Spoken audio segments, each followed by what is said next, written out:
नोरमा group, जो सोचता है वो करता है। आपके अपने सपनों का आशियाना। बिहार की राजनीति में एक नया चेहरा उभर कर सामने आया है, जिनका नाम है आईपी गुप्ता। इनका नाम अब उन लोगों के बीच बहुत तेजी से फैल रहा है जो समाज में अपने अधिकारों को लेकर जागरूक हो रहे हैं। खासकर एक खास वर्ग जिसे पांच जाति तत्व समाज कहा जाता है, आज उनकी अगुवाई में एकजुट हो रहा है। यह समाज कभी शेड्यूल्ड कास्ट में आता था और इसे सरकार द्वारा आरक्षण का लाभ मिलता था। यह आरक्षण 2006 के आसपास नीतीश कुमार की सरकार के समय दिया गया था। जब नीतीश कुमार सत्ता में आए तो उन्होंने समाज को अनुसूचित जाति का दर्जा देकर शिक्षा और नौकरी में आरक्षण का लाभ दिया था।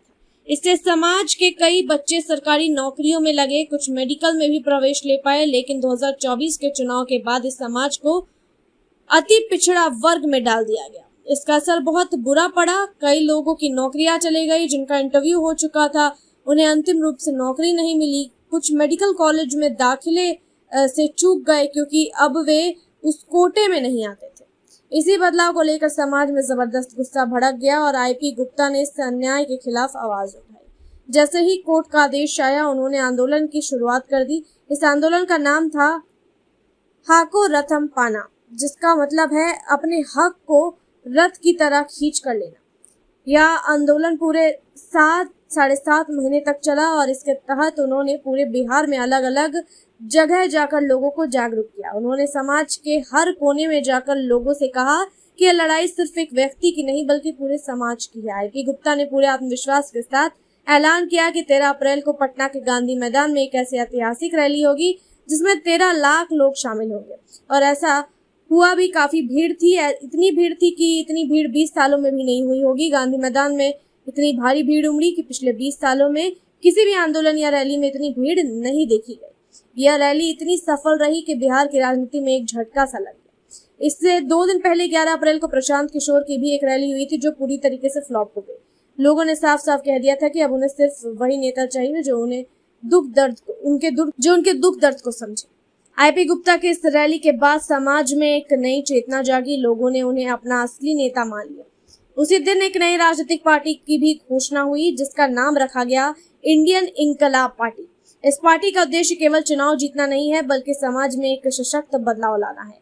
उन्होंने दावा किया कि 5 जाति तत्व समाज के 80 लाख लोग बिहार में हैं, जिनमें से 40 लाख वोटर है। अब उनकी पार्टी का लक्ष्य है 1 करोड़ लोगों को सदस्यता दी जाए और यह अपने आप में एक बहुत बड़ा रिकॉर्ड बन गया है। इस अभियान में सबसे दिलचस्प बात यह है कि लोग खुद लाइन में लगकर पार्टी की सदस्यता ले रहे हैं। आमतौर पर राजनीतिक पार्टियों को लोगों को जोड़ने के लिए मेहनत करनी पड़ती है, लेकिन यहाँ उल्टा हो रहा है। लोग खुद जुड़ने के लिए आगे आ रहे हैं। इस अभियान ने बिहार की राजनीति में एक नई लहर पैदा कर दी है। आईपी गुप्ता केवल नेता बनकर नहीं घूम रहे हैं बल्कि एक गार्जियन की तरह लोगों से बात कर रहे हैं। वे केवल भाषण नहीं देते बल्कि समाज को शिक्षित कर रहे हैं, उन्हें उनके अधिकारों के बारे में बता रहे हैं। उनका कहना है कि यह समाज पढ़ा लिखा है, समझदार है और अब उन्हें कोई बहला फुसला नहीं सकता। उन्हें पता है कि उनका लक्ष्य क्या है और वही है न्याय। आईपी गुप्ता ने भागलपुर, बांका और बिहार के कई जिलों का दौरा किया। हर जिले में उन्होंने अपने समाज के लोगों से मुलाकात की, उनकी समस्याएं सुनी और समाधान बताए। कई लोगों को उनकी वजह से नई दिशा मिली। उन्होंने नारा दिया कि समाज अब सोएगा नहीं, अपने हक के लिए लड़ेगा। उनका आंदोलन सिर्फ एक समाज के लिए नहीं बल्कि पूरे बिहार के लिए एक सीख बन गया है और अगर एकता हो और सही नेतृत्व मिले तो कोई भी बदलाव संभव है। लोग अब जान गए हैं कि अगर आवाज उठाई जाए तो सरकार और प्रशासन को भी फैसले बदलने पड़ सकते हैं। आईपी गुप्ता ने नारा दिया, हम खुद अपने नेता बनेंगे और खुद अपने हक की लड़ाई लड़ेंगे। अब उनके साथ सिर्फ 5 जाति तत्व समाज ही नहीं बल्कि अन्य कई समाज भी जुड़ रहे हैं और खुद को लंबे समय से उपेक्षित महसूस कर रहे थे। उन्होंने यह भी साफ कर दिया कि उनकी पार्टी का मकसद समाज को सिर्फ आरक्षण दिलवाना नहीं है बल्कि उन्हें शिक्षा, स्वास्थ्य और रोजगार के हर मोर्चे पर मजबूत करना है। वे हर जिले में जाकर लोगों से सीधा संवाद कर रहे हैं और बता रहे हैं कि सिर्फ वोट देकर कुछ नहीं होगा, अपने अधिकारों के लिए जागरूक होना होगा। उनकी पार्टी की रणनीति भी बिल्कुल अलग है। कोई बड़े बड़े भाषण या टीवी प्रचार नहीं, सिर्फ सीधा संवाद और जमीनी जुड़ाव। वे कहते हैं कि अगर समाज को बदले बिना सत्ता बदल भी जाए तो कुछ नहीं बदलेगा, इसलिए पहले समाज को मजबूत करना जरूरी है। आज जब लोग राजनीति से निराश हैं तो आईपी गुप्ता जैसे नेता उम्मीद की किरण बनकर सामने आए हैं। उनका आंदोलन कोई सामान्य विरोध नहीं बल्कि एक सामाजिक क्रांति बनता जा रहा है। उन्होंने यह साबित कर दिया है कि अगर नियत साफ हो और काम सच्चाई के साथ किया जाए तो बदलाव लाया जा सकता है।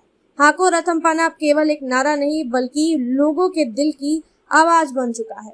यह आंदोलन अब किसी एक समाज की सीमा तक सीमित नहीं रहा बल्कि यह पूरे बिहार में एक नई चेतना को जन्म दे रहा है।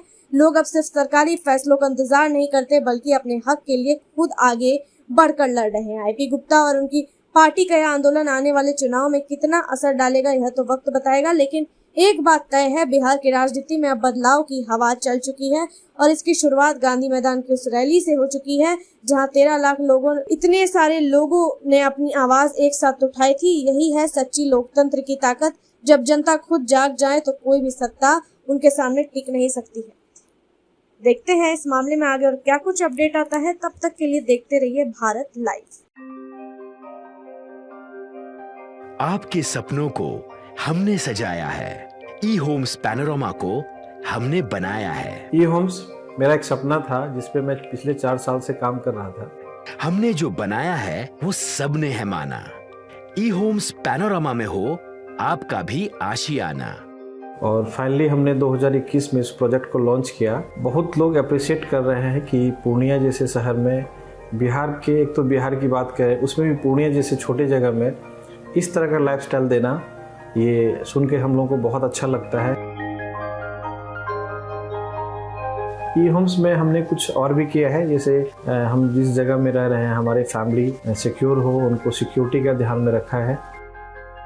आपकी सुविधा और सुरक्षा आपके लिए खास है, ये आपका विश्वास है। इसमें आर्टिफिशियल इंटेलिजेंस का 7 लेयर सिक्योरिटी का हमने इस्तेमाल किया है। लस ग्रीन कैंपस को बनाया है। यदि हमारा बाउंड्री वाल है तो वो वर्टिकल गार्डन है। ये जितनी भी फैसिलिटी होता है एक इंटरनेशनल टाउनशिप में ई होम्स है, ये हम लोग विश्वास नहीं कर पा रहे हैं। जो भी हमारे मित्र दोस्त या जो भी हमारे बाहर आते हैं तो हम लोगों को बहुत अच्छा सुनने को मिलता है और बहुत अच्छा क्रेडिट मिल रहा है। वो सारा हमने सिर्फ एक बिल्डिंग नहीं बनाया, हमें एक बहुत अच्छा लाइफस्टाइल दिया ई होम्स में, और मेरा एक सपना था जिसको मैं आज फुलफिल होते हुए देख पा रहा हूँ। ये आपका आवास है। ई होम्स पैनोरामा में अब आपका निवास है। E homes Panorama, luxurious lifestyle redefined. Panorama group, जो सोचता है वो करता है। अगर ये वीडियो पसंद आई और वह बिहार के राजनीति और बिहारियत से सरोकार रखेनी तो सब्सक्राइब बटन दबा के चैनल के सब्सक्राइब कर ली। ओजे एगो घंटी बा, ओकरा बटन दबा देला से कुल सटीक और मारक खबर रुआ मुफ्त में मिल जाई। अगर रुआ पत्रकारिता के हमनी के नया प्रयोग में सहयोग कर चाहतानी तो ज्वाइन बटन दबा दी। पेटीएम नंबर नोट कर ली 93868167